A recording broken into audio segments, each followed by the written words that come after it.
আচ্ছা, আমাদের অনেকের সাথেই তো এমন হয়, তাই না? যে ফোনটা হাতে নিয়েছিলাম হয়তো 1 মিনিটের জন্য, কিন্তু কখন যে ঘন্টার পর ঘন্টা কেটে গেল রিলস দেখতে দেখতে তার কোনো হিসাবই নেই। চলুন, আজকের এই আলোচনায় এই ধরনের ব্যাপারগুলো নিয়ে একটু গভীরে যাওয়া যাক।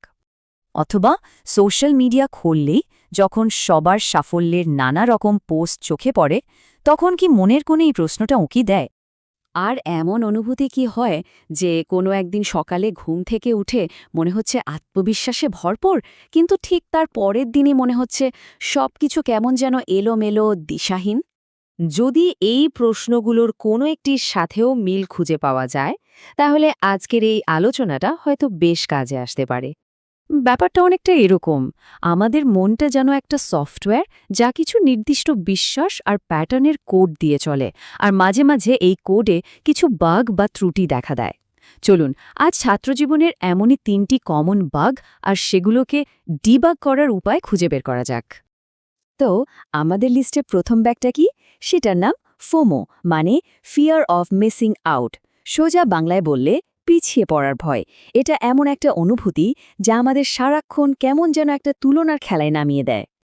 ভাবুন তো একবার, সোশ্যাল মিডিয়া স্ক্রল করতে করতে হঠাৎ চোখে পড়ল বন্ধুর ইউরোপ ট্যুরের ছবি বা কোনো সিনিয়রের গুগলে জয়েন করার পোস্ট। ঠিক সেই মুহূর্তে মনের ভেতর থেকে একটা আওয়াজ আসে, তাই না? আর এইখানেই আমরা সবচেয়ে বড় ভুলটা করে বসি।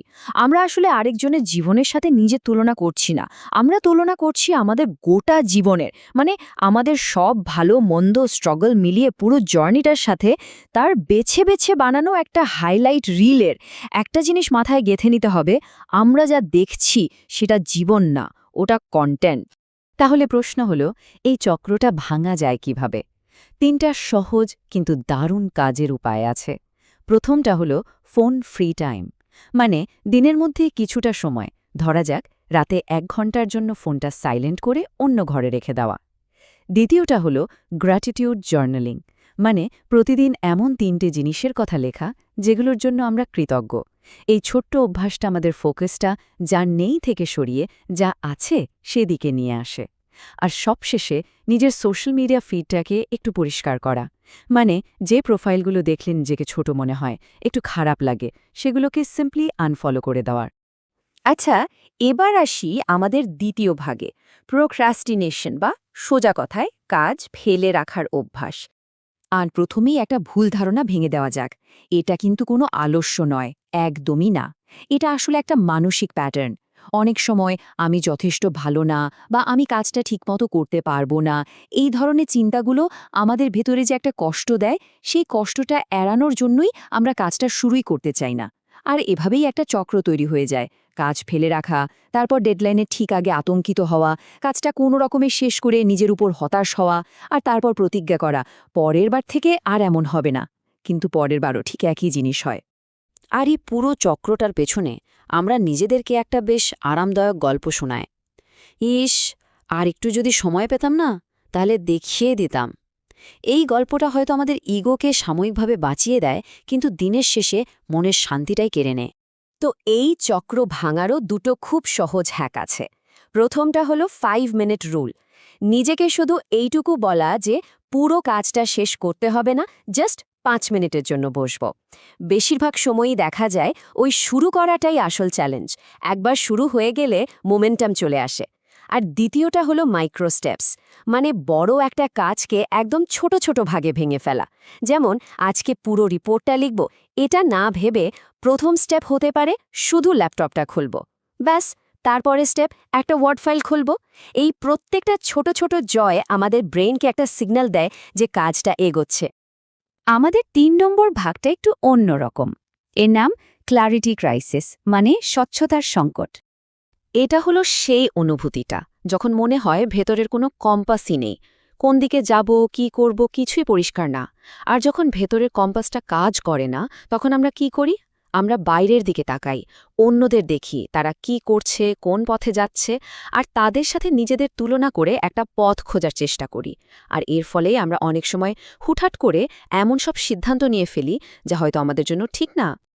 আর এই সমস্যাগুলো যে শুধু 2-1 জনের নয়, সেটা কিছু ডেটা দেখলেই পরিষ্কার হয়ে যায়। একটা সাম্প্রতিক সমীক্ষায় দেখা গেছে প্রায় 52% শিক্ষার্থী কোনো না কোনো মানসিক স্বাস্থ্য সমস্যার মধ্যে দিয়ে যাচ্ছেন। ভাবা যায় অর্ধেকেরও বেশি। আর তাদের মধ্যে 80% ভুগছেন মারাত্মক স্ট্রেসে, আর 55% লড়াই করছেন অ্যাংজাইটির সাথে। তার মানে এই যে অনুভূতিগুলো, এগুলো খুবই বাস্তব এবং অনেকেই এর মধ্যে দিয়ে যাচ্ছে। কিন্তু এই সংখ্যাগুলো ভয় পাওয়ার জন্য নয়, বরং এটা বোঝার জন্য যে এই লড়াইয়ে কেউ একা নয়। এর মানে এই নয় যে কেউ ভেঙে পড়েছে বা তার মধ্যে কোনো সমস্যা আছে। আসল কথাটা হলো, আমরা সবাই একটা প্রচণ্ড চাপের সিস্টেমের মধ্যে থেকে শুধু মানিয়ে নেওয়ার চেষ্টা করে চলেছি। তাহলে এই বাগগুলো তো চিহ্নিত করা গেল। এখন প্রশ্ন হলো, এগুলোকে ঠিক করার জন্য আমাদের হাতে কি কি টুলস আছে? চলুন একটা পার্সোনাল ডিবাগিং কিটের কথা ভাবা যাক। এই কিটে আমরা 3টা খুব কাজের জিনিস রাখতে পারি। প্রথমটা হলো একটা ওরি জার্নাল, মানে চিন্তার খাতা। প্রতিদিন মাত্র 10 মিনিট সময় বের করে মনের ভেতর যত নেগেটিভ চিন্তা ঘুরপাক খাচ্ছে সব লিখে ফেলা। এটা করলে ওই চিন্তাগুলোর ক্ষমতা অনেকটাই কমে যায়। দ্বিতীয় টুলটা হলো নিজের নেগেটিভ চিন্তাগুলোকে চ্যালেঞ্জ করা। মানে মন যখনই বলছে এটা অসম্ভব, তখন নিজেকে পাল্টা প্রশ্ন করা, এটা কি আসলেই সত্যি, নাকি এটা শুধু আমার ভয়টা কথা বলছে? আর 3 নম্বর টুলটা হলো অ্যাঙ্কার্ড হ্যাবিটস তৈরি করা। মানে এমন একটা নতুন ছোট অভ্যাস তৈরি করা যা আমাদের প্রতিদিনের কোনো একটা কাজের সাথে জুড়ে দেয়া যায়। যেমন সকালে দাঁত ব্রাশ করার ঠিক পরেই 2 মিনিটের জন্য মেডিটেশন করা।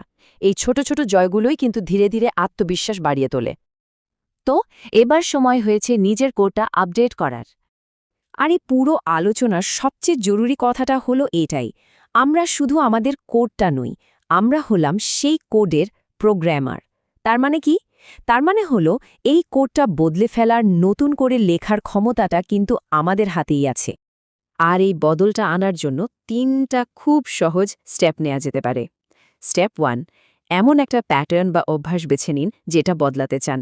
স্টেপ 2, সেটাকে বদলানোর জন্য একদম ছোট্ট সহজ একটা অ্যাকশন ডিজাইন করুন। যেমন ঠিক করুন প্রতি ক্লাসে অন্তত একটা প্রশ্ন করবেন।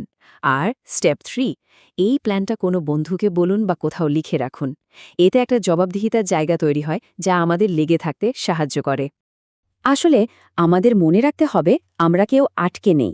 আমরা আসলে নিজেদেরই একটা পুরনো ভার্সন চালাচ্ছি, অনেকটা ফোনের পুরনো সফটওয়্যারের মতো। আর ভালো খবরটা হলো, এই সফটওয়্যারটা আপডেট করা যায়। একটা ছোট্ট চিন্তা দিয়ে, একটা নতুন অভ্যাস দিয়ে, একটা সৎ কথোপকথন দিয়ে। পুরো জীবনটা একবারে বদলে ফেলার কোনো দরকার নেই।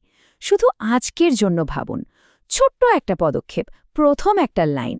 নিজেকে জিজ্ঞেস করার পালা, সেই নতুন কোডের প্রথম লাইনটা কি হবে?